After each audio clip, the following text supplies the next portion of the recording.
wrote for the neighborhood sections for 5 years, and then for 2 years under Terry Shields. I was there 7 years off and on. Writing out of the house now. When were you hired by the PG? 2018. It was and in the state of Tennessee, citizens have found a new instant game that delivers incredible Okay. Yes, that's about exclusive. Yes, that's about 5.5 years ago. Where did you come from?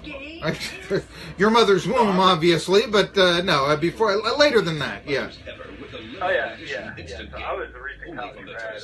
I had interned at the PG Just remember to 2011. Okay. Before my senior year of college. Okay. Then I graduated, and they had an opening. more cash than you expected. Got a call, In and fact, ended with up taking multiplier it. games, you could turn Yeah, it was, $1,000 into been there ever since. Well, that's great. That's great. And other than, what do you do other than covering the pit beat? So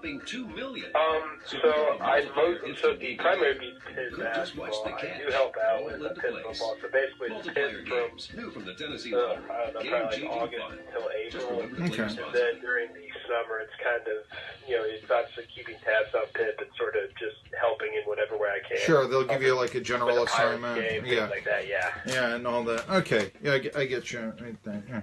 Well, here, it's good to make your acquaintance, and let's have you on Tri-City Sports Now. I'll give you a nice introduction here. Perfect.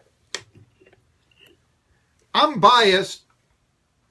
I think that the best sports section in a newspaper in a country is the Pittsburgh Post-Gazette. After all, I used to write for them.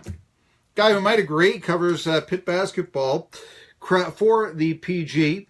His name is Craig Meyer, and Craig recently wrote a story that I talked about at the start of the show, and it was on actually the somewhat recent hire of Kevin Stallings, the former Vanderbilt coach by the University of Pittsburgh, to replace Jamie Dixon. And Stallings has not had much success with the Panthers, but the idea was Stallings was hired at the age of 55.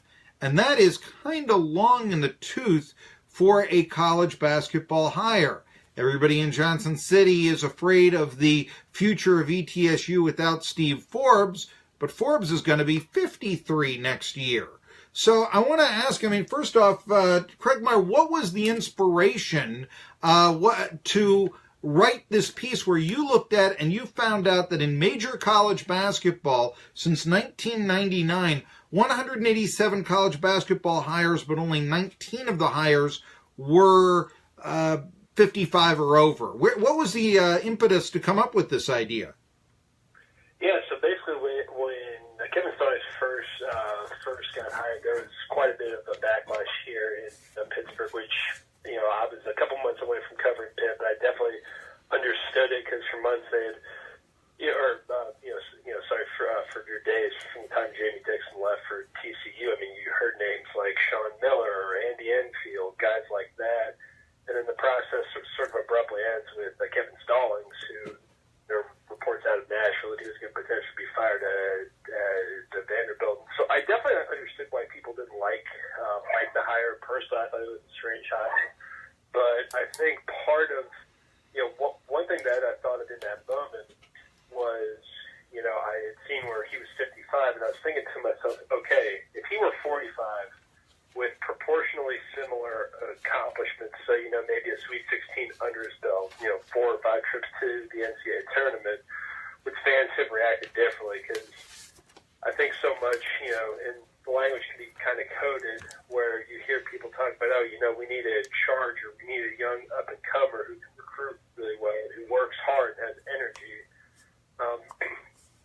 So that was one thing that I had kind of thought of, because I think personally, just from following college basketball for a long time, I think that people can more easily talk themselves into someone who's maybe in their late 30s or early 40s, maybe even mid-40s, who, even if they haven't had these overwhelming accomplishments yet, there's a thought that, okay, there's a whole bunch of potential here. They still have time left where they can improve, whereas for someone like Stallings, who's that age, he's seen as more of a finished product. And so, there was and certainly the record, Pitt is probably not going to win a game in the ACC this year. It's not been there, although he does have a very young team. I think 7 first-year players on the roster or so. Is that correct, Craig Meyer of the Post-Gazette? Yeah, freshmen and 9 first-time Division I players. So 7 freshmen. They had 2 junior college transfers.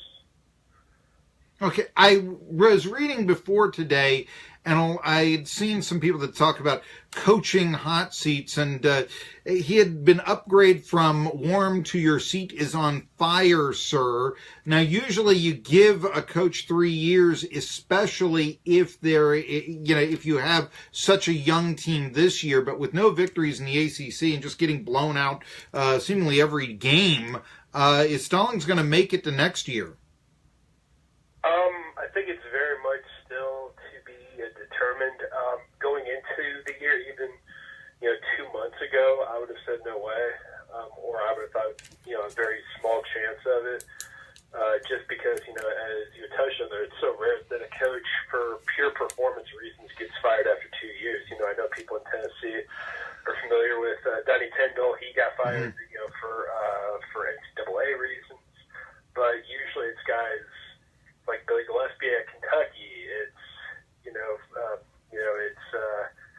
I had seen where Stan Van Gundy, I had known this was the coach at Wisconsin for 1 year, and he got fired. So there's these very rare instances where guys do get fired purely with fewer than 3 years at the school, purely for not winning enough. But with Stallings, it's just been sort of like a Murphy's Law hire. I mean, it seems like anything that could have potentially gone wrong with his tenure has. And there are a couple of big factors, and one of them is the athletic director who made this unpopular hire, Scott Barnes, left the school for Oregon State last year. So he would have had some kind of equity in this. I mean, he certainly wouldn't have fired him after 2 years, because that'd be a bad, cast a poor reflection on him, because he was one who had made that hire. And now you have an AD in Heather Lyke who didn't hire him, and who can kind of fall back on that if she's not happy with the direction that the program's going in.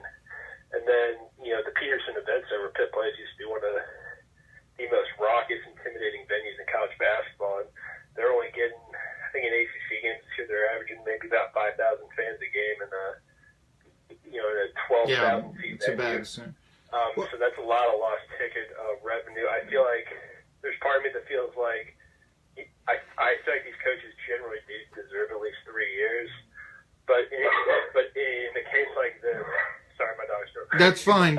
In fact, I want to ask this because I got to speed this up because I've got only 60 seconds left. Sure. But I was intrigued on this because here in Johnson City, we're all concerned, and you're familiar with Steve Forbes. You told me before on what he is accomplishing at ETSU, and to a mid-major, there's always the feel you're destined to be a stepping stone. But he's going to be 53 next month. You told me that there were only 4 more coaches hired if you go to 53 in major conferences over the last 10 years. I'll ask you this. Could you see Forbes coach Pitt? He's certainly one guy. I've crafted a list of guys who I think would be logical replacements, even though he doesn't have ties to the Midwest or East Coast. I mean, he has ties to the Midwest. He's from Iowa. Okay. Yeah. Wow. Yeah. Yeah, he is. I know he's done a lot of SEC, but no, he does have a lot of ties to the Midwest. So I'll give you that here. Hey, I've got 5 seconds before I tell everybody that Vito Stulino is going to join me in a few minutes, talk about the War Room or the Pro Football Hall of Fame vote. 1420.